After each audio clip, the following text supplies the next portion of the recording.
धर्मराव बाबा अत्राम गोंदियाचं पालकमंत्रीपद सोडणार असल्याचं कळतंय। त्यामुळे लवकरच गोंदिया जिल्ह्यासाठी नवीन पालकमंत्र्यांची घोषणा होण्याची शक्यता आहे। धर्मराव बाबा अत्राम यांच्या प्रकृतीच्या कारणास्तव ते पालकमंत्रीपद सोडणार असल्याचं कळतंय। नुकतीच त्यांची एक शस्त्रक्रिया झाली आहे, त्यामुळे अधिक जबाबदारी नको या भूमिकेतनं धर्मराव बाबा अत्रामांनी हा निर्णय घेतल्याची माहिती मिळतेय। पण गोंदियासाठी विधानसभेच्या पार्श्वभूमीवर आता नवीन पालकमंत्री कोण असतील याची उत्सुकता आहे।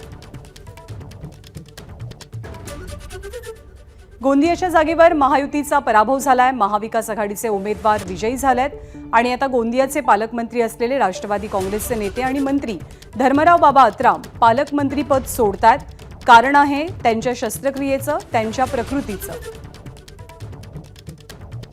त्यामुळे गोंदिया जिल्ह्याला आता लवकरच नवीन पालकमंत्री मिळू शकतात। राष्ट्रवादीच्या कोट्यातनं हे पालकमंत्रीपद दिलं गेलंय, त्यामुळे पुन्हा एकदा राष्ट्रवादीचाच एखादा नेता पालकमंत्रीपद स्वीकारतो की महायुतीतल्या दुसऱ्या पक्षांना गोंदियाच्या पालकमंत्रीपदाची जबाबदारी मिळते, हेही पाहावं लागेल। रजत वशिष्ठ आपल्याला माहिती देतील। रजत, ज्ञानदा, धर्मराव बाबा अत्राम यांनी दोन कारणं सांगितली आहे। एक, त्यांची शस्त्रक्रिया झाली आहे, त्यामुळे आरोग्याच्या दृष्टिकोनातून त्यांना सध्या अधिकची जबाबदारी शक्य होत नाहीये। दुसरं, येणाऱ्या विधानसभा निवडणुकांच्या दृष्टिकोनातून ते गडचिरोली आणि चंद्रपूर जिल्ह्यांवर लक्ष केंद्रित करू इच्छितात, कारण त्या भागातून त्यांना जास्त जागा पक्षासाठी जिंकून आणायचे असं त्यांनी सांगितलेलं आहे। मात्र जरी धर्मराव बाबा अत्राम असं कारण पुढे करत असले तरी राजकीय कारणं जी आहेत ती नाकारता येऊ शकत नाही।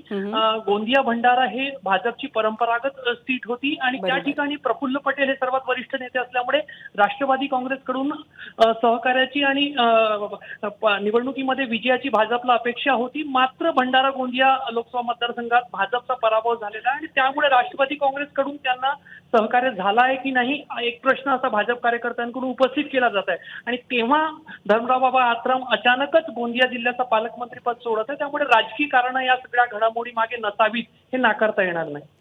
धन्यवाद रजत या सगळ्या माहितीबद्दल। एबीपी माझा, उघडा डोळे बघा नीट।